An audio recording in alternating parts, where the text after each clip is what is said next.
just waiting to go on the live stream.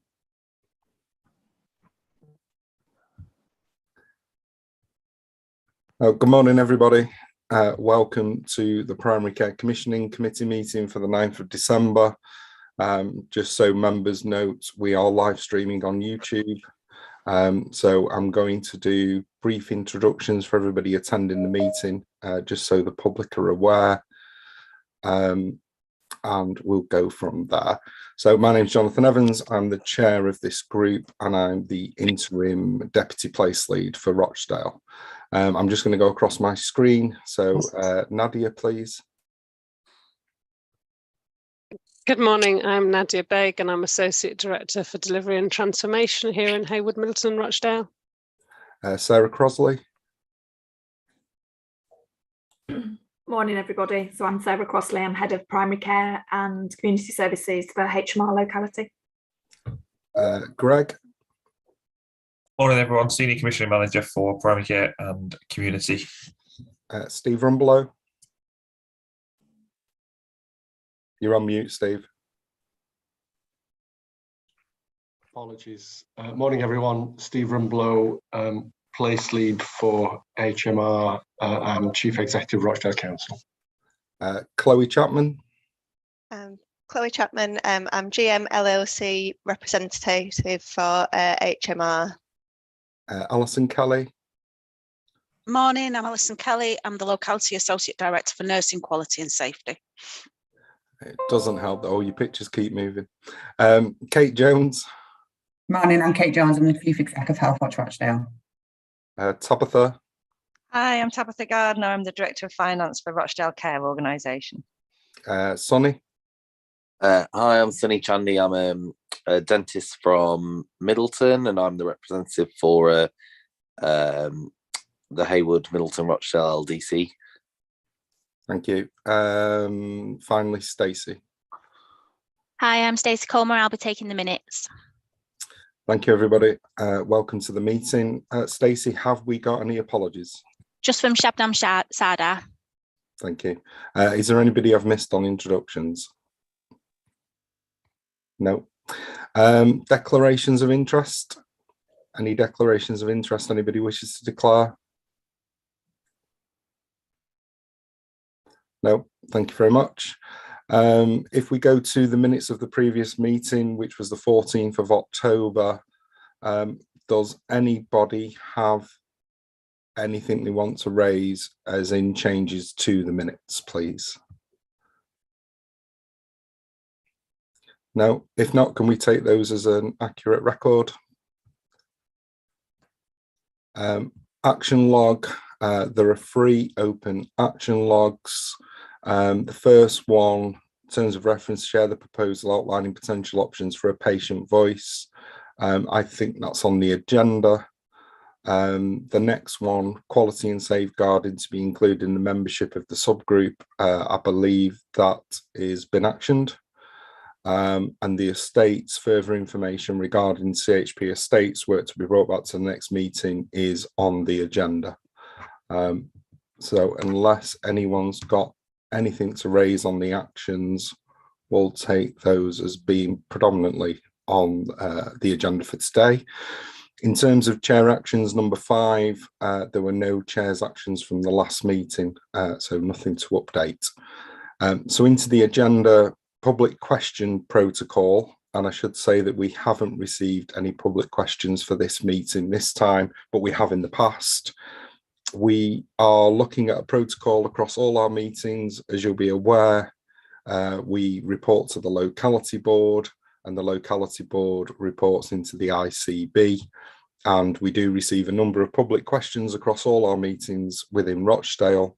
So this paper summarises how we go about communicating to the public about asking questions, what questions can be raised, the time frame in which they'll be responded to, and how it will work from a governance perspective. So for the group today, we're looking to sign this off as the protocol for public questions for PCCC. So this is for approval. So I'm going to do it the opposite way around. Unless you do not approve it, we'll take it as approved. So if anybody has got any reason not to approve it, please can they say so? Otherwise, we'll take this item as approved.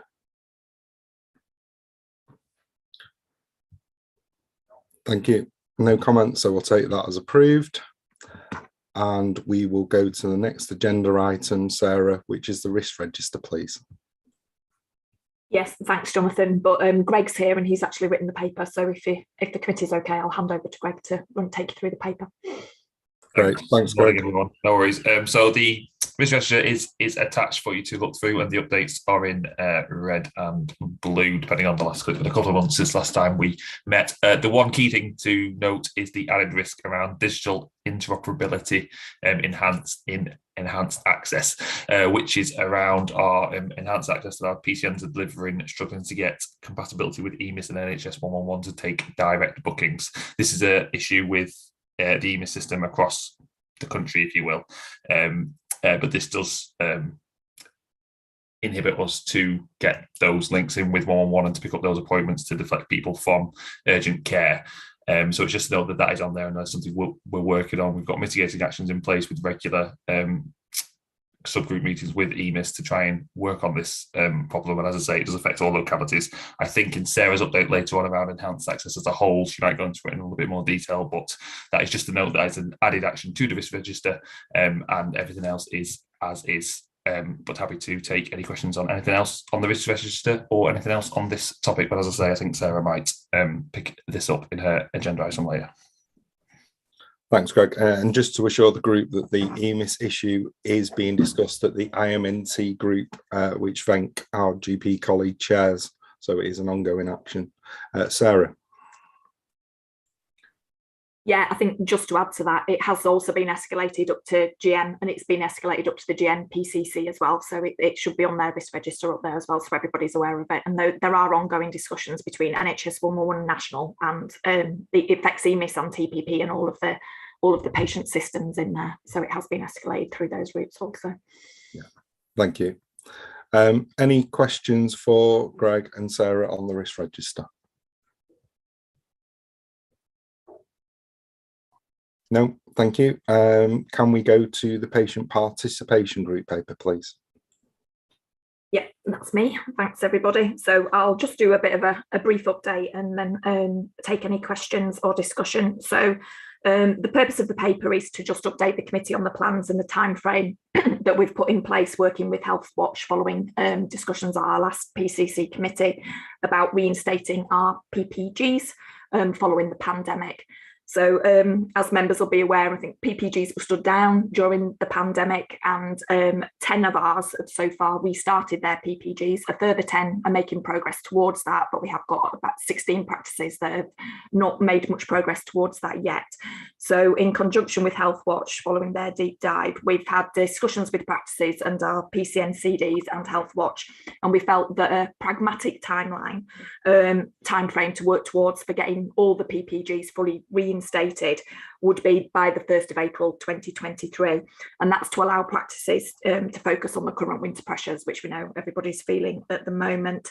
So the only other bits really to note are the additional work that Healthwatch done preparing some information packs, a bit of a how-to guide and how to ensure you get good representation on your PPGs. So that's should be released soon, and we're working with Healthwatch to get that out to all of our practices. And there's also an offer from Healthwatch around supporting practices if they are struggling to recruit members to form part of their PPG.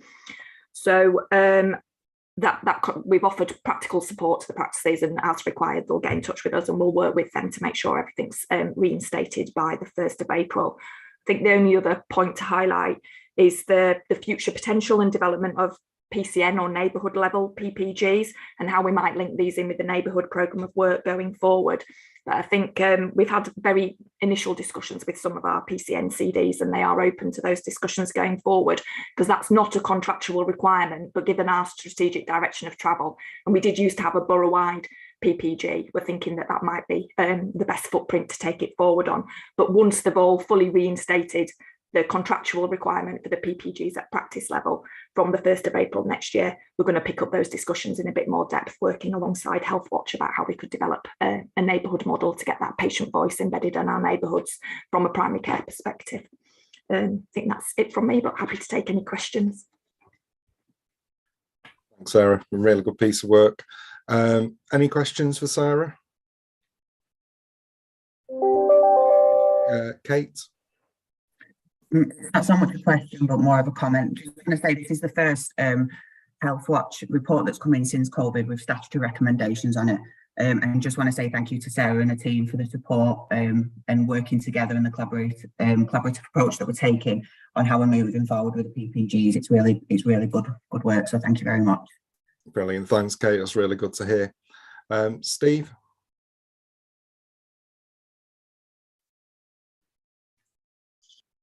So I'm in a little trouble getting myself off mute there. Yeah, just a couple of points really on it and a couple of questions. First question really is there any read across, any correlation between the practices that are struggling with ours and the practices that are struggling to reinstate PPGs? That's the first, just a question. And then just to explore a little more this, I mean, there is a clear logic, isn't there, in trying to create PPGs at network level, stroke neighbourhood level. I think that would be a rational way for us to approach this, and we'll probably get better participation and better outcomes for that from that participation as well, I suspect.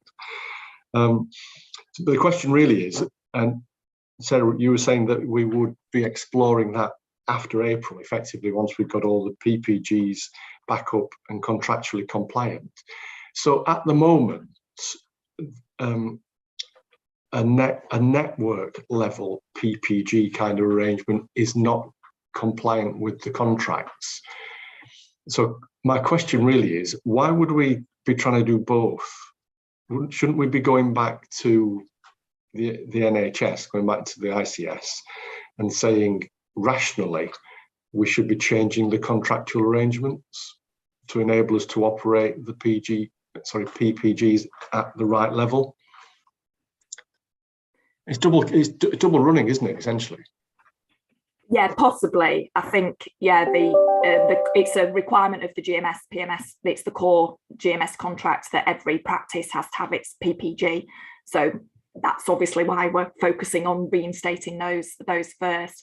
I think we did have a borough-wide PPG before, because it was more peer support, if you like, for those PPG members, how they can work across and how they can shape the borough-wide agenda and get that voice through.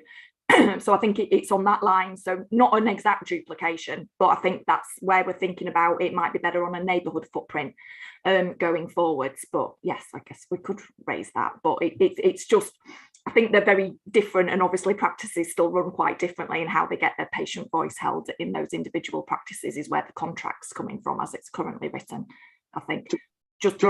Yeah. Sorry, just come back on that.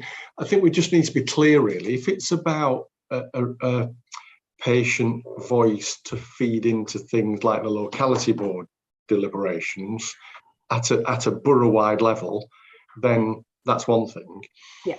If it's at a PCN level, I do think that there's going to be duplication, isn't there? And we should avoid duplication.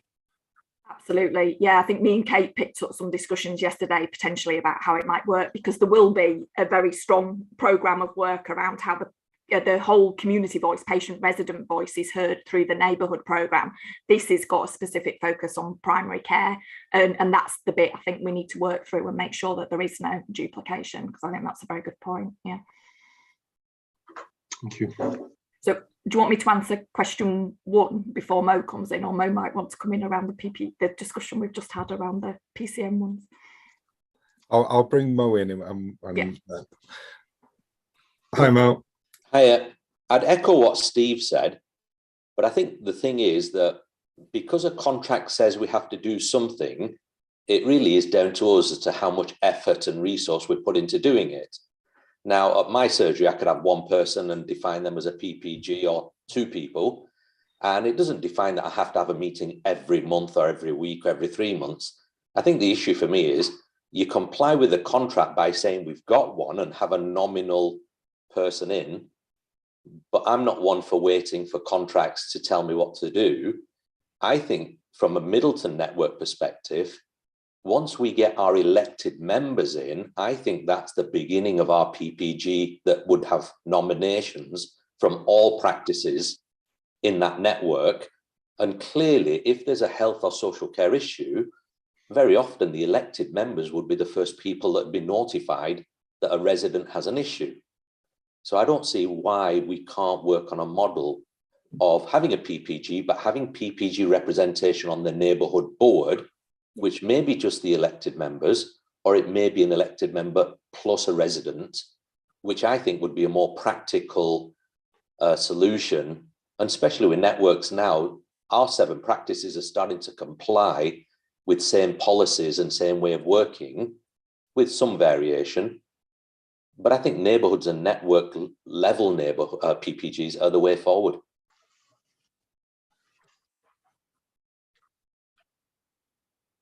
Thanks, Mo. Kate? From back there, I completely, me and Sarah discussed this at some length yesterday, completely agreed about the duplication. I think the PPG that was set up that was more borough-wide was more to support PPG members rather than being about the system. So the chairs of the PPGs used to meet, I think, on a bi-monthly basis to discuss, things that good practice, I suppose, within their own practices. So I think that's key to remember, the support for the PPG members. These are residents that have just got a voice and want to be involved in the development of the work within the primary care settings. I think I've got concerns over the fact of using elected members as a voice. I think we really need to think about that and think about what the role of a PPG is. We will be sending some information out to practices, and it is pretty much saying what Mo's just said. It doesn't have to be what your standard PPG used to look like. We do need to be more innovative. We need to think about virtual meetings, different ways of developing, and not only that, making sure that whatever engagement is happening with the PPG is meaningful, not a tick box exercise. And it's it's actually about that co-production or engaging for a reason. So there's a lot of work to be done here, but just to say that we are here to support, but we are here to be a critical friend in that process as well. And I do have concerns about possible elected members being a key role in that. I just think there's massive conflicts there to be considered. Thanks, Kate. So it sounds like there's a little bit more work to be done. We recognise the need for the PGGs and the input of local residents. One thing from me, Sarah, where do they report to? PPGs. Yeah, will it come through here? Yeah, I think I don't think there's any formal requirements for them to report through. They tend to have an action plan and they report to the practice. It's about developing the work, working with their practice at that practice level. So, but we did used to bring summary reports from the borough-wide PPG through our PCAT, which was the subcommittee. So it probably come through the primary care operational group going forwards. Okay, so just so we keep cited in this group, so there's a group as it through develops. to this group as well. Yeah, no, good point. Okay, Steve. Just a brief response, stroke question to Kate, really, on the last comment about the. I think she said there are conflicts from elected members' involvement. I mean, I agree entirely that we've got to make sure there's a proper balance between patients and elected members, but I think it's also important to recognise that elected members are patients too. So I'd be interested to understand where you think there's a conflict and how we might handle that. I think for me, it's going back to the role of the PPG, Steve, and understanding, about it being like Mo said, you can say you've got a PPG with one member. I think it's about making sure that, the demographics of that, membership of that primary care practice itself needs to be reflected on. And I wouldn't want to see just one person, not like having a voice across the whole of that group. I think, the demographics in itself, we need to think about. So yeah, I think it's more about that broader voice. I'd like to see the youth voice, the older people voice. And I think that's hard and it's a lot to put on one person. And that's speaking from experience for someone that has to speak on behalf of, the voice that we gather locally. Okay, yeah, that helps. I understand better now. I'm not sure Mo was suggesting that it's just one person that's an elected member. I don't think that would work at all. It's got to be something that I think there's room for both, and I think you're right. The important thing is to get voice from different cohorts of patients, for want of a better expression as well. Yeah, I agree. Yeah. Okay. Thanks, everybody. So an ongoing one, we'll bring it back to this group, I think, in the future. If we move on now to workforce, please. Sarah was going to answer my other question, I think. Oh, sorry. Would, if you could remind me what it was again, Steve, that would be really helpful. I was interested to know whether there was a correlation, a read across between the practices that are struggling with maximising the benefit of ours and the practices that were struggling to reintroduce PPGs. Yeah, the short answer would be yes. I mean, ours is recruited at a PCN level. It's not a practice specific program, but yes, there will be some there absolutely is some read across there. Yeah. Right. Well, I think that's something we've got to give some consideration to, then, isn't it? Yeah, it's clear that we've got groups of practices that are struggling in across the piece, really, in all sorts of ways, on those things that really potentially add value and strengthen our primary care offer. Yeah. Thank you. Apologies, Steve. I lost in the track how many questions there were. But no, really valid point, and we do need to work as an economy and help each other where others are struggling. Probably timely that we're now moving on to the workforce paper then. Sarah. Yeah, sorry, apologies again. Greg has written this one and Greg is here, so if Greg can present it, that would be really helpful. Thank you. We can take questions and discussion at the end. Yeah, so this paper's provided an update on where we are with the additional roles reimbursement scheme.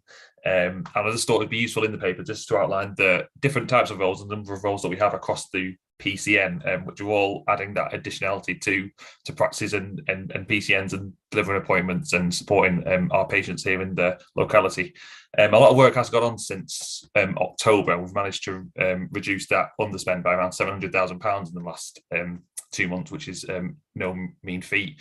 The flexibility in some of the roles from the letter that came out in September that we presented in October around GP assistance and some of these digital roles have really helped us spend more of our money, essentially, and we're continuing to work with the Primary Care Academy and our clinical directors to ensure we use as much of that money as possible. The figures that you see now is a moment in time, and since I wrote those papers, people may well be in post and more money may well have been claimed. So we are really chipping away at that part, which is fantastic. The main part of the paper, though, is around there's now a process at GM to kind of bid for any slippage or underspend across the across Greater Manchester, which is around 4.8 million. So we're not the only ones who have struggled to spend our pot, and we've done some good work with our Primary Care Academy and NCA colleagues around looking at developing a pilot to train up and essentially employ for 6 months between 15 and 20 health and wellbeing coaches from our looked after children scheme. We have one of the highest looked after children in GM, and taking these guys on board with the academy, giving them skills to set themselves up for later life and then potentially leading to a role later on somewhere else in the system, we think is a really valuable thing to do. As I say, there is a process at the moment to bid for the underspend, and we'll be firming up that pilot idea with colleagues, and it's an ask of PCC to approve those plans. The submission is December the 19th, a week on Monday, but also with the bidding for underspend, PCNs that have already essentially spent their allocation, they're able to bid for that money as well. So if they wanted to go at risk and employ more roles than what their 22-23 allocation states, then they are more than welcome to do so. And we have recently sent out comms to our clinical leads just yesterday, because that is when we got kind of confirmation of how this process is going to work. So really it's that overview of, look at all this work that we've essentially done in the last 2 months to cut some of that underspend. These are the types of roles, these are the numbers across our PCNs and what they're doing. And also let's try and utilise this money that's available to us as a locality to do this looked after children scheme, to get these health and wellbeing coaches supporting our networks into the future. So happy to take any questions on anything ARIS related, and I'll do my best to answer. Thanks, Greg. A couple of points from myself, and then I'll bring Mo in.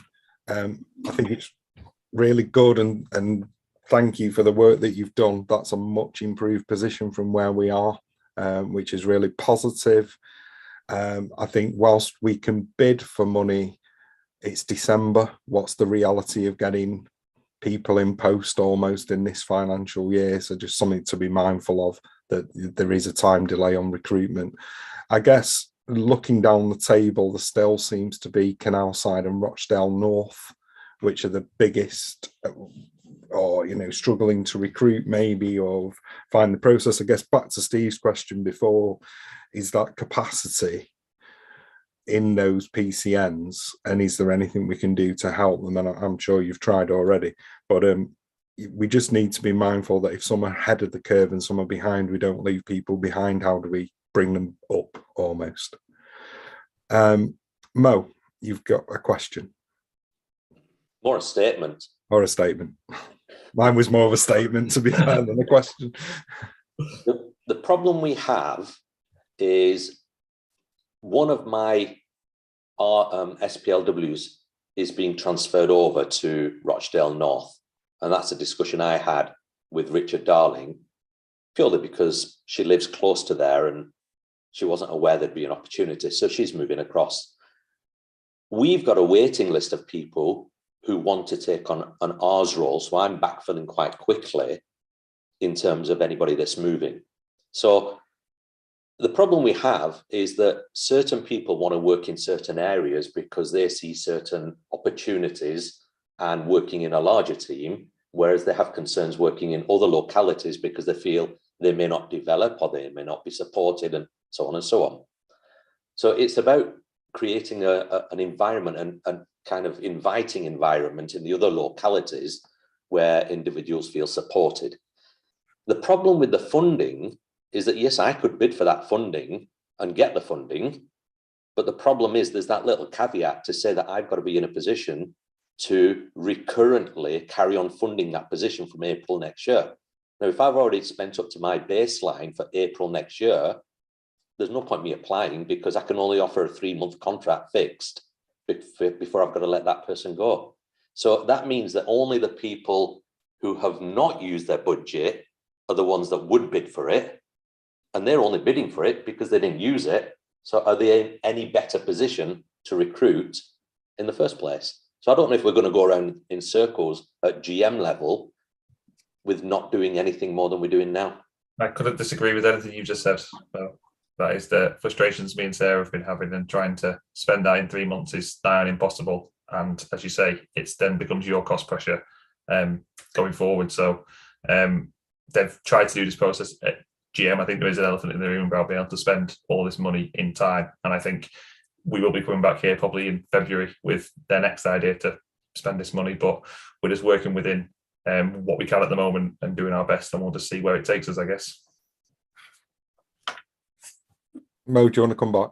Yeah, just a request to Steve, really. It's based on the experience we had with Warren Heppelet around the digital R's roles and the ability to recruit at various levels. Clearly, the rules around the PCN DES are not as black and white as we thought, and there is some flexibility at GM level. I just wonder, Steve, whether on behalf of HMR, you could speak to Mark Fisher and ask the question, with the underspend, is there a one-off opportunity to use that money as capital rather than HR? And that way we don't have a recurrent cost implication from April, but we can invest it into estates, even if it's for the PCNs that haven't used the budget, so at least their estates were improved. Yeah, it's a good idea, because even with the R's roles, we know there was no cost for estate or IMNT, and we've had to sort that out as a system, but it would be worth a conversation about whether we could use it for something else in this financial year rather than it just being lost. I'll bring Steve in as you asked him directly a question. I'll bring Sarah in if that's okay. Steve, you're on mute. In direct response to Mo's question, I mean, and to be fair to Mo, Mo's raised it well, at least twice, I think, with the ICS in my earshot as a concern. I'm entirely happy to ask that question. I suspect shifting its capital might not be as easy as it sounds. Jonathan might be able to advise more on that, but certainly we can ask the question. My other thought, I suppose, is whether the locality could get agreement from the owners of the revenue funding, and whether we could therefore recruit effectively using their money, but place those staff wherever we felt they could get sort of best impact. So in other words, place them in places that can manage it and are in the position to manage it now, but on the basis that we then get the opportunity to work with the practices that haven't been using the ARS money to get them up to speed and put them in a position to work to use the ARS money from next year, from next April. Sorry, Jonathan, I'm passing the questions around there a bit, aren't I? No, it's okay. It's technical. It depends what you mean by capital, because there's a threshold. So I think probably what we're talking more about, Mo, is actually revenue rather than capital, but it's on items that you might class as what you describe as capital, like I say, IT estates, but there's quite a large threshold to hit capital.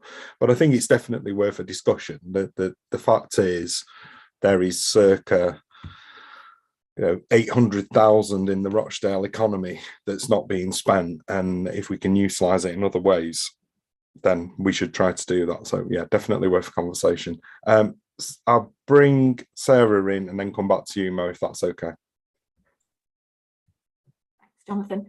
Yeah, just a couple of points. I think on Steve's last point, and I'd agree with, it's probably more revenue funding, and if there are some flexibilities at GM, I think if we can demonstrate that it's been spent on workforce and how we support that would be in a stronger position. That's kind of what we've developed with the pilot, because the pilot does not fit squarely within the rules of ARIS as it is now. We have already picked up some discussions based on those conversations you've had previously with Warren Hepler and Mo around that, because the pilot, and it's North and Canal Side and the bridge that have been asked, and they have offered that money up, if you like, to develop that pilot to benefit all of HMR with those cared for children, and that proposal, which should eat up a chunk of our underspend, because you're right, Mo, it's essentially a non-recurrent underspend, and we need to be able to do something different with it. And we are making the case. Officially, we have to make that case through the bidding process, but any conversations you could support us with, and if you're supportive of the pilot as a PCC and Steve in particular, that would be really helpful. But it's Rob Bellingham who is the SRO for the ARIS funding. So I think if there are flexibilities, if we can raise that, he will know a bit more of the detail perhaps than Mark, but we could influence it any way we can. That would be much appreciated. I think the other point is just the points we've made around next year's funding. So Primary Care Academy, and we are working really closely with them and all of the PCN CDs to make sure we've essentially brought all our plans forward as much as we can this year to utilise the last quarter of the underspend that we've got for this year. So we have got really robust plans in place with all of the networks. So hopefully we'll be in a better position to get all of this recurrently spent up by next year. Because we are very focused on making sure everybody maximises that and has got those recurrent posts in post by the end of March 2024, because the PCN DES contract ends in March 2024. So we just would like to make the most of it by then. Thank you. No, we do need to start planning for next. I know you. It's well underway. I think the plan for next year. So I just wanted to assure the committee around. I think one of the difficulties probably is we're all fishing in the same pool. It is as well. So there is that cross. Mo, do you want to come back? Yeah, just a couple of things. One is we've only got 15 months left before the DES finishes, as Sarah says. And I suspect once the money goes into the GP practice baseline for the ARS staff, that's going to be fixed probably for eternity. And if we've not spent to the baseline, we've lost that money. As far as a couple of the networks are concerned, we're already spent up to our baseline for April 23. So there isn't much more we can do. But this, from a network CD perspective, is about having names to a budget. And when you look at the practice, when you look at the networks that have spent up to their baseline, When you look at something like GP assistant, where you have somebody that chases hospital appointments, does document and does various other duties, we already have staff in the practice that do that. And the networks that have spent up to the baseline have spoken to the staff and issued new contracts in line with GP assistant jobs so that we can use that budget and we've not got an underspend. And that is something I've not seen in networks where they've not spent up to the baseline. Also, when you look at people, let's say Pennine Acute or Northern Carolines as it is, and I've spoken to Steve Taylor about it, if we appoint existing staff against the Rs baseline, then we could have an agreement with NCA to say on a fixed term basis, even if it's 4 months, rather than recruit new staff, would you be able to second staff using NCA estates still as their estates, so it's not a pressure on general practice? But that model wouldn't be any different to what we're doing with Pennine Care and mental health nurses now, that they remain employed by the trust, but a name is allocated to our Rs budget. And if it's only a fixed 4-month contract, that person hasn't lost their job. They've still got their core job to go back to next April, allowing that network then to recruit new staff with another 12 months grace. So we've not lost the budget. So it's just working around the system. As long as we can put names to the budget, we don't lose the money. Yeah, so we need to be innovative with how we utilise the funding. Sarah, is that a new hand? Are you coming back, or is that an old hand? Apologies. Yeah, it is a new hand. Sorry. I'm sorry to be a party pooper because they are really good ideas, Mo, but we have already tried to work through most of them with the LCO. And we have had several meetings with Steve Taylor and Alison Kelly. So around that, because it's a brilliant idea, but unfortunately they don't have any staff that they can release at this point in time, whether it be on secondment or to allow us to backfill. So we have had a series of meetings around that. And we are working, the other networks are looking at the GP assistants, and those are the plans, and that is how we've managed to move some of that underspend that we've had so far. So we are on with those ideas, but they are very good ideas, but there are still limitations because as Jonathan said before, we are picking from the same pool of staff, so whether it, yeah, so. I just wonder, considering we've got an LCO board development next Wednesday coming up, Mo and Steve, all three of us will be there, whether it's something we could raise there, because it does sound like a good opportunity. So maybe we could just have one more round the loop. I know you've tried, Sarah, but just yeah, we have, and Jill Tong's been heavily involved in all those discussions as well. But yes, it's worth asking again, isn't it? That'd be great. Thank you. Yeah. Okay, Mo. I'd welcome that opportunity next week to challenge the NCA approach, because we're not asking for new staff. What we're saying is that NCA can have national monies and reinvest the existing salary back into NCA. It's a win-win opportunity. I just can't see how somebody in NCA wouldn't turn around and say, I'll take that 50, 60,000 back into our baseline budget and still carry on employing the person with NHSE new monies for this period. Yeah, I think Sarah, it's a slight nuance on the conversation. It is, isn't it? Yeah. We probably need to have outside of this one, and we can pick it up next week. Yeah, I understand what Mo's point. Yes, yeah. No, let's pick it up outside. I think we can pick up those further discussions. Yeah, that'd be really helpful. Thank you. Thank you. Really good debate. Anything else we want to highlight on workforce? No.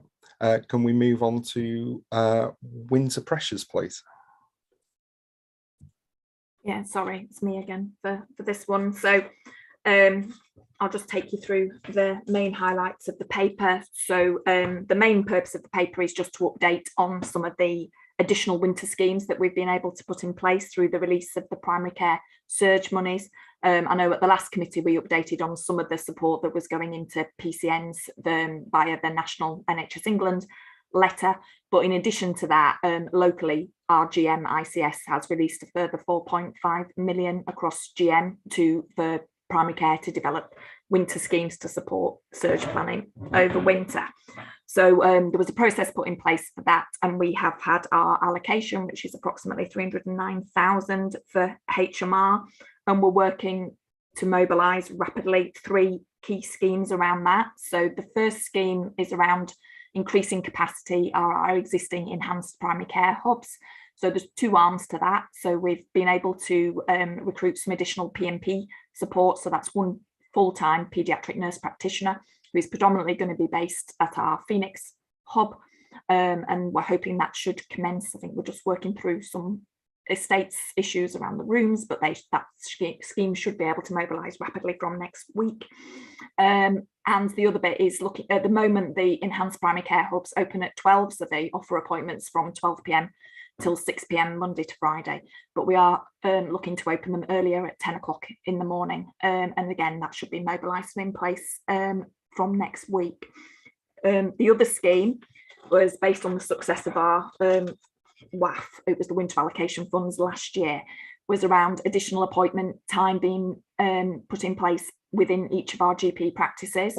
So a chunk of the funding is to put for the practices to put extra capacity in, which is the equivalent of 30 minutes per 1,000 per population. So that should give us about an extra 1,000 appointments a week across our practices if all the practices sign up to do that. But we've had a really good sign up return so far.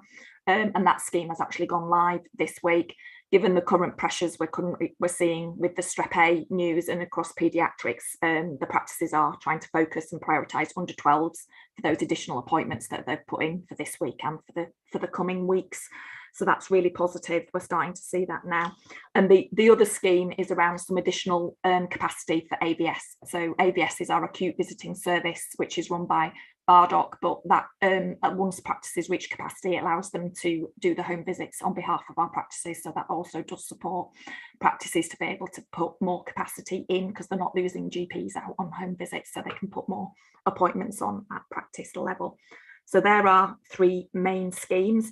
The additional AVS is going to mobilise from the beginning of January, but the others are all mobilising as soon as possible, and the practices are have already successfully mobilised that this week. So there is monitoring and reporting of those schemes is through LCO SMT and through GM SORT, because we are being asked for regular activity data around those and to demonstrate how they're helping to reduce some of the pressures that the system is facing at the moment. I think the second part of the paper just gives a more of a general overview of some of the pressures that everybody is facing at the moment. It predominantly focuses on our GP practices and GP stuff, but we need to be very conscious that these pressures are being faced across our wider primary care as well. So dental, optom and pharmacy are all facing similar pressures where demand is outstripping capacity at the moment. So I just included for members' information in the paper a current review of our SITREP. So that is what is known as the GM Pulse Check, and that is completed by our practices by exception, but as a minimum at least once a month. And that is so the practices can let us know and let the system know what the level of demand is that they're facing. So the table in your paper, gives you an indication. So we've got the majority of practices facing increased demand, and we had, at the time of writing the paper, we had 5 practices reporting significant increase in demand. And when we get to that level, that impacts practices' ability to be able to deliver routine stuff, really, because they're seeing a great amount of pressure through the front door.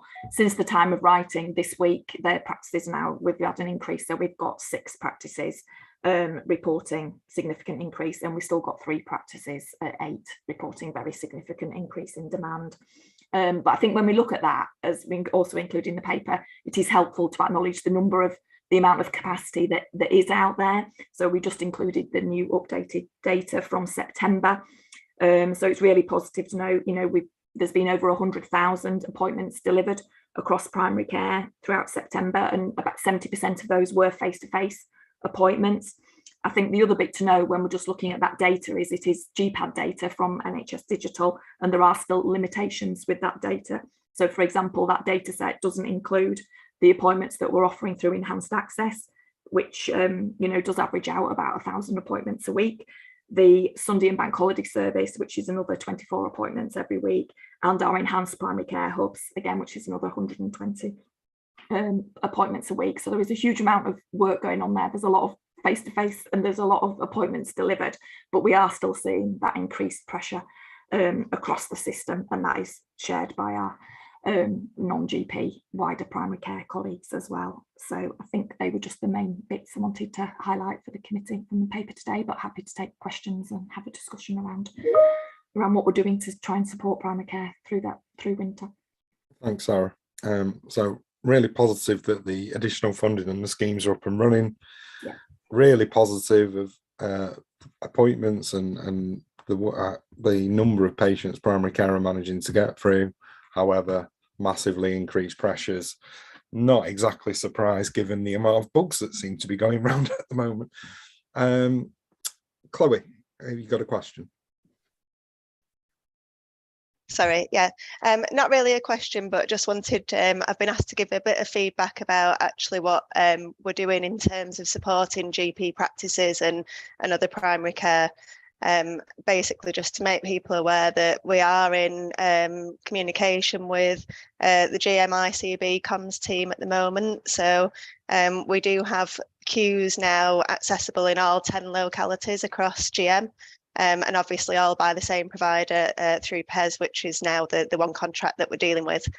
So there's going to be leaflets, GP newsletters, social media and GM ICS specific web pages coming up to signpost to patients and just hopefully take a little bit of pressure off in terms of the eye care side of things and getting queues more involved, so people will be able to access and signpost a little bit more easily. Great, thank you. Any questions or comments?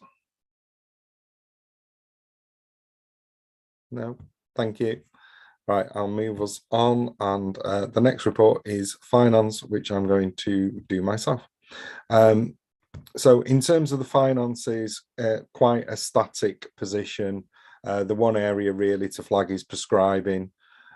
Prescribing is forecast to be £500,000 over for this year. We've got a fortuitous non-recurrent gain, which has meant that we're actually, if you look at the table, looks like it's in balance, but it's not really. So I've asked the medicines management team to come up with a bit of a forward plan for the next few months to support practices to look at their prescribing spend and how it's working. We're also hoping to kick off a piece of work with the LCO and the Care Org, looking at drugs across the piece. So hopefully that will bring some benefits for the system. Happy to take any questions anyone's got on the finance report. Mo? I have been asked to raise the issue of the prescribing budget in light of the current Strep A issue and the fact that everybody's got a low threshold for issuing medication. And I don't know how much of an impact that will make, but I do know that across Middleton, yesterday we couldn't find any pharmacy that stocked penicillin. So we're now having to revert to more expensive medication on that basis. Yeah, we're aware of the issues with stock, etc. I mean, as always, patient comes first. So if we have to actually at the moment use more expensive alternatives, it is what it is. No practice will be penalised for doing that through the prescribing. This is more about the general prescribing across the board. But obviously Strep A at the moment is a relatively newish issue that we're all dealing with. But no, Mo, obviously there won't be any sort of comeback for the use of those drugs for Strep A. Is it all right to come in there? Sorry, this is Lovejet here from Pharmacy. I'm so sorry. I thought the meeting was cancelled, so I've kind of hopped on.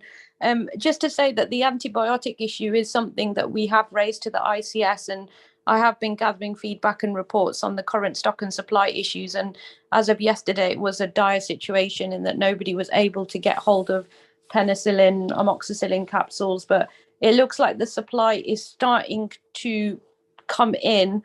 But now I've seen some feedback from contractors that, you know, something that was £1.32 in the drug tariff, for example, amoxicillin suspension is now being priced at £19.32. So there's some real, I don't know what to say, I won't comment any more on that bit, but certainly we have raised this to PSNC who negotiate the procurement and supply with the DHSE, and it's been raised to Rob Bellingham, etc., and Manisha to see if they can do anything to escalate. But it is a moving position, and we are working with Kenny Lee as well to see what data can be gathered, like hopefully on a daily basis, to help general practice understand where the stock and supply might be, so that we can reduce the impact on patients having to go to different places. We're very conscious of that impact. So, I'm not sure what we can do about the procurement supply, but we're certainly doing what we can to try and address it. Thank you. That's a really helpful update. And like yourself, I won't comment on companies increasing costs by 190% or whatever it is, or 1,000%. Mo? I suppose it's market force, isn't it, for profit? What would help Lovejeet is where we have one patient that we issue a script to that's not available, that usually generates another GP appointment, which is wasted primary care resource. I just wonder, is it possible from a pharmacy perspective, whether it's a weekly or a daily or whatever is convenient, to send some comms out through primary care commissioning, just to let us know what is in stock, so that we can then send it to all GP practices, and we know that when we issue a prescription, that will be dispensed and won't come back on the basis that it's not available. Yeah, it's a really good question. So we have actually had a small task and finish group set up yesterday with Kenny Lee and colleagues across the system, and rapidly they are trying to get a survey together so that we are in a position that we can gather data from on a daily basis that can go back to the system and then cascade out back to localities and general practice, so that you guys have got more visibility. So we, I think we had the meeting last night at 4, and there is a draft survey being thrown around at the moment that I'm going to be reviewing in a few minutes. So we are working on it to see what we can do to get that information, because we appreciate that, the weekend and thinking about out of hours as well, extended hours, all those different settings were discussed. So it's not easy for pharmacy either, because it's creating backlogs for us, because they're ringing as many wholesalers as they can, but people are sending me screenshots, Lovejeet, out of stock, what am I supposed to do? But today the APPG chair of the pharmacy group has written to the Prime Minister, and it has gone into national media. But just to highlight to you guys that these issues with price concessions and stock are not unique to antibiotics. We've been struggling with this for over a year, and it's just come to a head now because of the strep A. So there are wider issues with other drugs as well. So yeah, I'm not sure, but hopefully you should be getting some comms or something from the ICSMO on this. So we're working on it in the background with system colleagues at GM level. Thank you. It's a really good point, especially, I'm aware of a drug that we couldn't get at the moment, and the alternative was £1,000. So there is a bigger issue about drugs which we accept. Right. Any other questions on the finance update? Okay. In terms of the IMNT update, I'll take the paper as read. As you're aware, we have a separate IMNT group that Fenk chairs. A couple of things to draw your attention to: the neighbourhood work. There is now a IT and IG subcommittee that's been established, which is an integration group right across the board. So the council, health, primary care are all working in tandem to look at the IT and IG issues, which is really positive. We've just extended the Orca contract, and we've also just extended MJOG, and you'll be able to see in the report that Patches is working really well. Like I say, I'm not intending to go through all of the report, but if anyone's got any questions, happy to take them. If not, I'll move on. Agenda item, the estates report. Greg is kindly going to give us a presentation that he gave to the Strategic Estates Group week before last, which we all found really helpful, and just gives you an update of where the current direction of travel is with the PCN estates work. So Greg, I will hand over to you. Thanks, Jonathan. Stacey, could you share those slides that I sent over? Is that all right? Thank you. Apologies, this was kind of a cover-all sort of presentation, so some of this information you'll be more than familiar with and will know more about it than I, but I will quickly run through it and then get to the estates bit towards the latter part of the presentation. So if we go to the next slide. So it kind of takes you back to the beginning around what are primary care networks, and they are GP practices essentially working together and build on existing primary care services to enable a greater provision of proactive, personalised, coordinated and more integrated healthcare for people closer to home. So I think we all know what PCNs are. If we move on, how were they formed? Most networks were formed, sorry, Stacey, next slide. Most were formed geographically and within the old CCG boundaries, as were. While it wasn't mandated to join networks, it was heavily incentivized through extra funding that would be available. If we move on to the next slide around the funding comes in through a whole host of things, including DESs, as we've talked about extensively earlier. The additional roles reimbursement scheme is one of those DESs, which is direct enhanced services, and a whole host of other things where PCNs work together in order to deliver better care to patients closer to home and are funded accordingly. Next slide.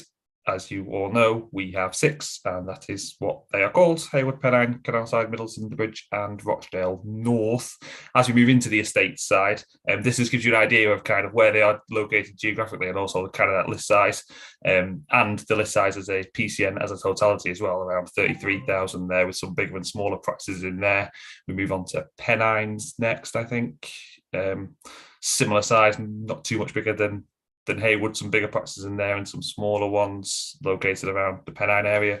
Into Canalside, where there's been a bit of a tweak recently with Middleton Health Centre coming into that one. Again, similar list size. Next one is Middleton, one of our bigger ones, just into the 40,000s. And then The Bridge.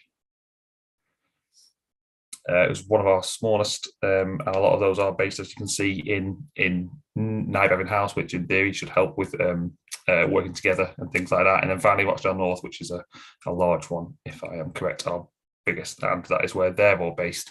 In terms of current estate works that is going on the final slide, I think this is. So we've got work ongoing at Elizabeth Health Centre to increase room capacity and improve their reception facilities, which is some fantastic work that's going on. And then we've got a very exciting new build at Milnrow, which will then house going forward both Stonefield Street and Milnrow Village practice, set to open in spring 2023.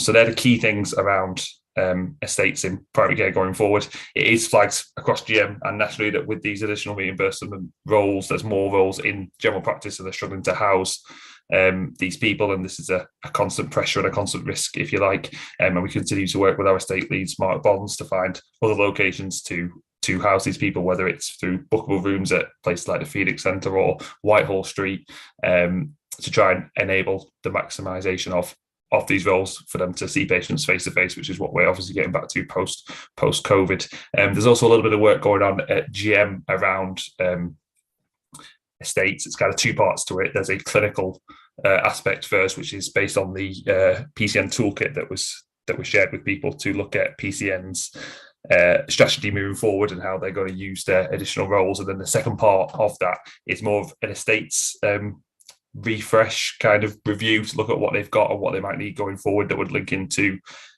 their strategy. There is some money available coming down, but it isn't that much across GM at all. So I wouldn't start thinking about grand plans for estates, but there is something to support existing stuff for maybe a few refurbs here and there. I'm not too sure, but we are looking closely with that GM team who is leading that, and obviously our clinical leads as well.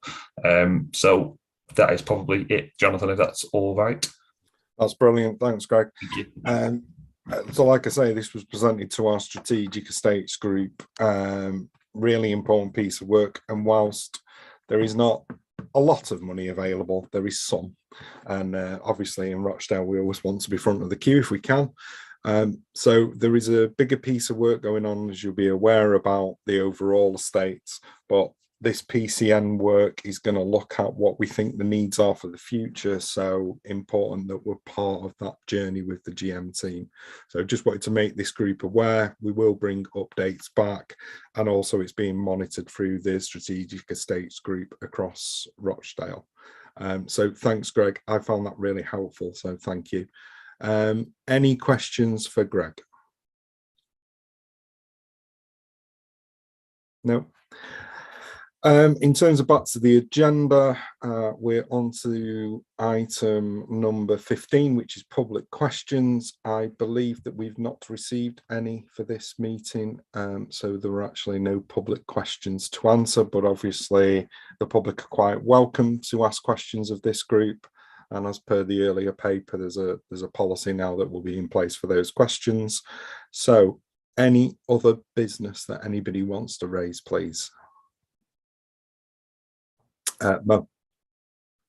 For information, and does need a bit more work doing to it, there's a new service going live in Middleton from January onwards, and it's a care home service to minimise the number of patients that go into hospital, but also to do regular reviews, chronic disease reviews, polypharmacy, and all that kind of stuff. It's a combination of an SPL, the paramedic, the clinical pharmacist, and one of our phlebotomists, who will be doing regular ward rounds every Tuesday, and the care homes will be planned out through the month. So they get one visit every month, and that starts in January. But I do know next Tuesday, the team of 3 are going around to introduce themselves to the care home managers across all the care homes in Middleton. We need to tie in with RHA around the RHA care home nurses. And we also need to link in with NCA, because I'm aware that the commissioners have funded nurses in NCA to provide some care home services as well. So we just need to, that's the bit we need to kind of tie up to see what would their role be if our team are doing all the reviews on a regular basis. But I'll keep you informed once the service goes live. Thanks, Mo. Sarah, do you want to come back on that? Or is it a different point? Yeah, no, it's not a different point. It's just on that point, but I can link in with Mo separately after the meeting as well. But there is an existing care homes group that meets to make sure, because we've got a few models that are delivering the enhanced care in care homes, Des, and the NCA teams that also deliver lots of interventions into the care homes are on that group too. So we work together. It's chaired by Venk, Mo, and it just looks at how we manage it across to make sure there's no duplication and overlap and stuff, and that we're coordinating that. So it'd be really helpful if somebody from Middleton could. I'll make sure the invites get pinged over and you can join that group if that's all right. Great, thank you. Any other business? If not, thank you everybody for attending. I'll draw the meeting to a close.